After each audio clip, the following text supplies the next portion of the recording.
moving to the 11th question of the EOT, the 11th concept. It is more of particles position, displacement, projectile motion, basically equations of motion. That is the major part in this. So the equations of motion will be given to you in the exam. If you know which equation to use for which particular problem, the question becomes very normal. But you need to find out what is given to you and what you need to calculate. So let's start with the first question, that is MCQ 3.1. An arrow is shot horizontally with a speed of 20.0 meter per second. I always recommend that make a diagram, that makes it easier. An arrow is shot horizontally with a speed of 20 meter per second from the top of a tower 60 meters. So this is a tower 60 meter high, and an arrow is shot horizontally with a speed of 20 meter per second. The time to reach the ground will be, we need to find out the time to reach the ground. A simple situation is, if an object is launched horizontally, we have discussed this shortcut in the class as well, or an object is freely falling, the time it takes to fall down is root over 2h by g. It's a simple expression, you can simply put it root 2 times 60 over g, which is 9.8, solve it, you will get the time. But how do you do it properly if you, let's say, do not remember this particular expression? So then what do? You start making the initial assumptions and solve the problem one by one. So let us assume that this is the origin. I am assuming downward direction as positive, upward direction as negative. You can use either, up to you. Why am I assuming downward as positive? Because everything is downwards. So why do I have to hustle with the negative, an extra negative? So downward is positive. You can solve the same problem by taking downward as negative. Nothing would happen. So acceleration initial is going to be minus, like g, that is 9.8. Initial velocity in the y direction is 0 because there is no initial velocity in the y direction. When I am talking about time to reach the ground, we are talking about motion in y direction. So displacement in y is basically 60 meters. Downward direction I have taken positive, so therefore 60. Now I need to find out the time. So the equation I have is displacement is equals to v0t plus half at square. This is the expression. Now displacement is 60. v0, that is, we are talking about y direction. So 0 times any time, I don't know, is 0 plus half. Acceleration is 9.8. And from here we can find out t. Solve for x, you will get t, or t would come out to be 60. If I solve this, this will be 4.9 over 4.9, and this would be root. This is the time. And if we calculate, it will come out to be the same time which I have calculated from the expression there. So this is how you find out the time. It comes out to be 3.5 seconds. Yeah, here we have the option. Moving to the next question. A projectile is launched from the top of a building, as shown, with an initial velocity of 30 meter per second at an angle of 60 degree above the horizontal. Any question of projectile, the basic idea is to understand what is given to me in the problem. So a projectile is launched from the top of a building with an initial velocity of 30 meter per second. So let's say this is a building.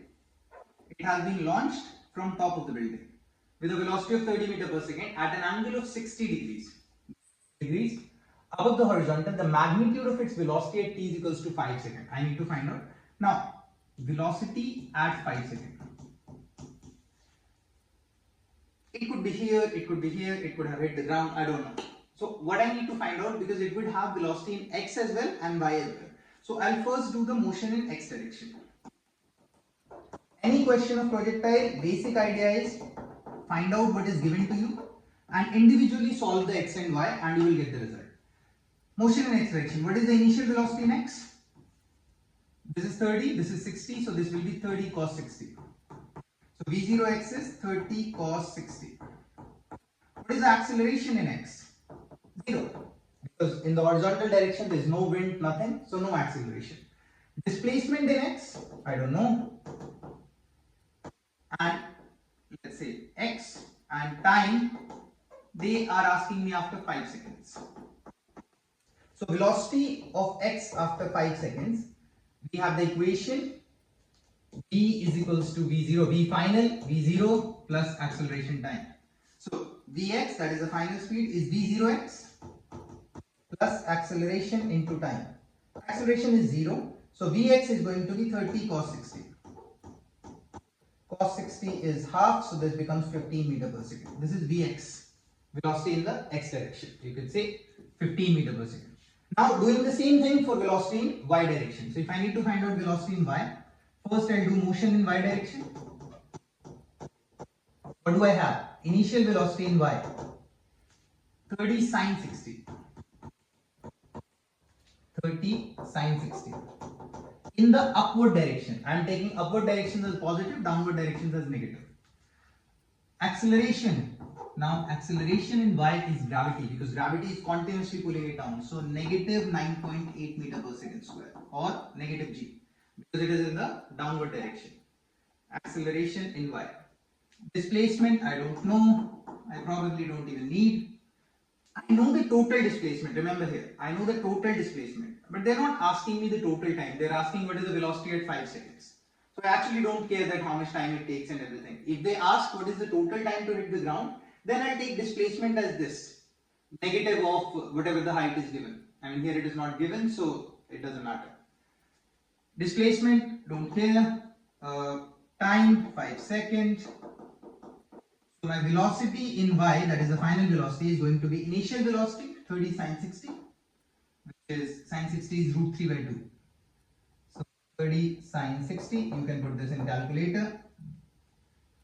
V0 plus acceleration minus 9.8 times 5. This is velocity in y, final velocity in y. This is velocity in x, final velocity in x. If I need to find out the total velocity, what I need to do is, this is Vx, this is Vy, it could be up, down, I don't know. So the velocity is going to be root over Vx square plus Vy square. You can check Vx, Vy, which one is positive, which one is negative, and eventually you will get the magnitude.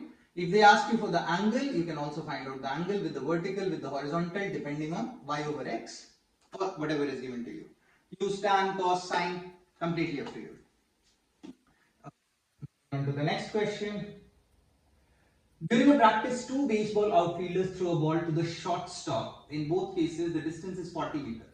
Outfielder 1 throws the ball with an initial speed of 20 meters per second. Outfielder 2 throws the ball with an initial speed of 30 meters per second.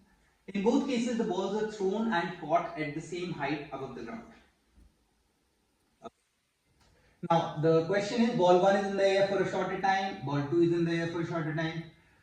Two baseball outfielders throw a ball to the shortstop. In both cases, the distance is 40 meters. They have told that the ball is thrown, but they have not told at what angle the ball has been thrown with an initial speed. But they have told that outfielder 2 throws the ball. In both cases, the balls are thrown and caught at the same height above the ground.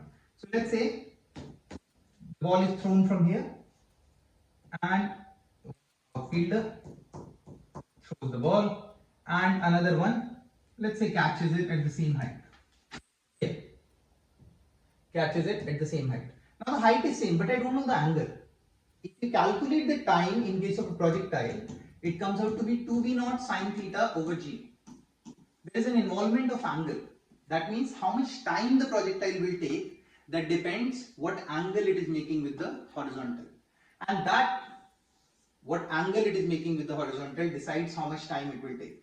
So we actually cannot tell. In both cases, the balls are thrown and caught at the same height above the ground.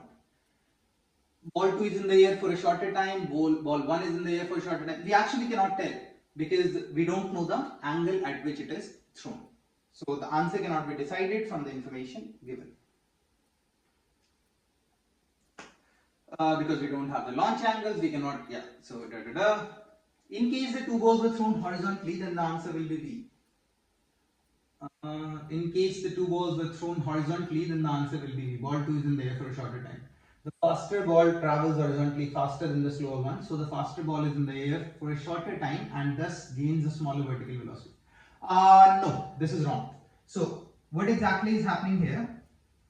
I told you that I have not made this PDF. The faster ball travels horizontally faster than the slower one, that is correct. So the faster ball is in the air a shorter time, the faster ball travels horizontally faster, that is correct. And thus gains a smaller vertical velocity. Vertical velocity, if there is no air impact, has nothing to do.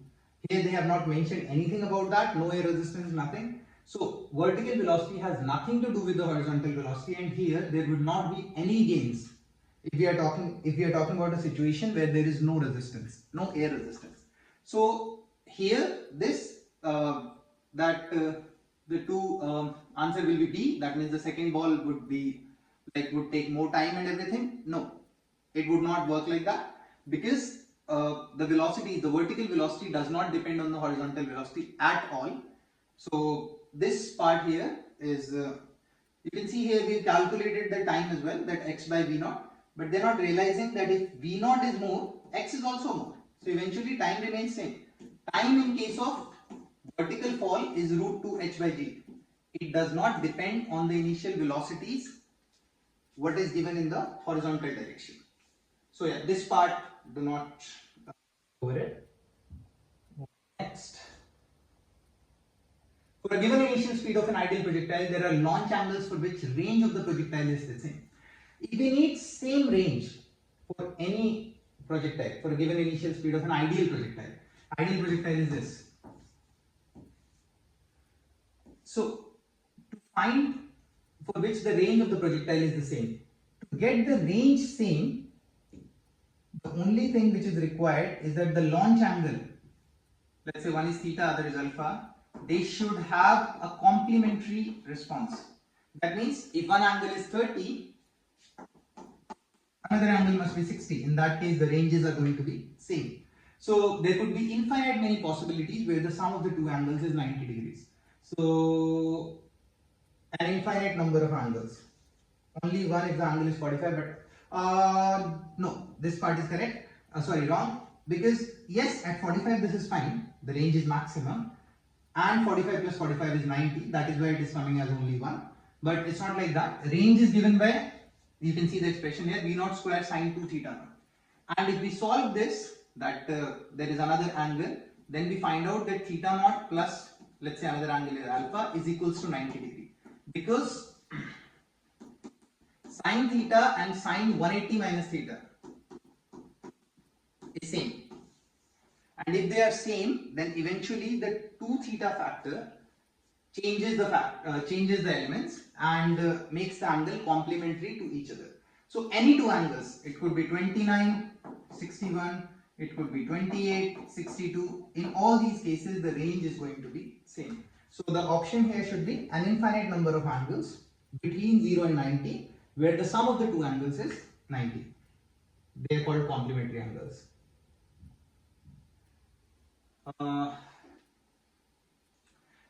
Next question. A baseball is launched. How many are there? Okay, two more. A baseball is launched from the bat at an angle theta naught equals 30 degrees with respect to the positive x-axis and with an initial speed of 40 meters per second, and it is caught at the same height from which it was hit. Assuming ideal projectile motion, the velocity of the ball when it is caught is. A baseball is launched from the bat at an angle theta naught is equals to 30 degrees. So this is the launch angle, 30 degrees, with respect to the positive x-axis with an initial speed of 40 meters per second. And it is caught at the same height from which it was hit. So basically it was caught at the same height as well. So it's an ideal projectile motion. The velocity of the ball when it is caught is, I need to find out Vy. It will be I need to find out V. Is Vx plus Vy. Simple.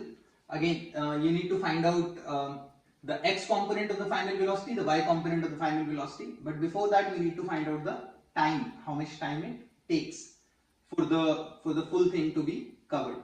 So if we consider motion in x direction,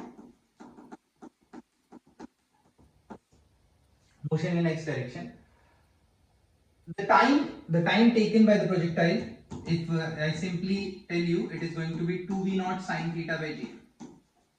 Whatever is the velocity given to us, that is 40 meters per second. So this will give me the time of flight.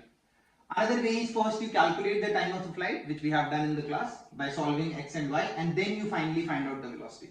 So in x direction, the velocity does not change, to be honest. So Vx is going to be same as V0x, which is 40 cos 30.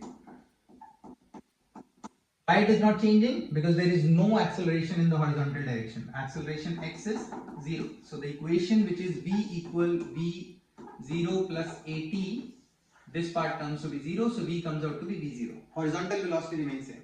Vertical velocity changes, which is v0x is going to be, v0y is going to be 40 sine 30 in upward direction, minus acceleration is downward direction, which is 9.8. So plus of minus times t, whatever t you calculate from here. Solve this. This is Vy, this is Vx. V will come out to be Vx plus Vy y cap vectorially. If you need to find out the magnitude, root over Vx square plus Vy square. Solve this. This must be correct. Okay, they want the vectorial answer, so it is going to be this. Yeah. Or to be honest, you can use little brain if it is like 4 options here. The object is here. So the velocity, the final velocity have two components, one in the x direction, one in the y direction. Y is negative. So negative y, this does not have negative y, this does not have negative y. The only option which has negative y is this. So this could be correct. Let's say one more option has negative y here. So in that case, let's say this one. So in that case, you need to check x. The velocity in x is not changing. Remember, in an ideal projectile motion, the velocity in the x direction does not change at all. So if you calculate v0x, that is 40 cos 30, whatever the value is, it should be the value in the x direction. That is the velocity in x. Okay.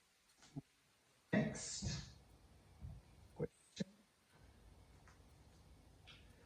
In ideal projectile motion, the velocity and acceleration of the projectile at its maximum height. If we look at it carefully, in an ideal projectile motion, the velocity and acceleration of the projectile at its maximum height. At maximum height, Vy is 0. So the only velocity is Vx, and that is V0x, because velocity in the x direction is not changing. So the velocity in the horizontal direction, the final velocity is in the horizontal direction, and acceleration is always acting down, which is gravity. So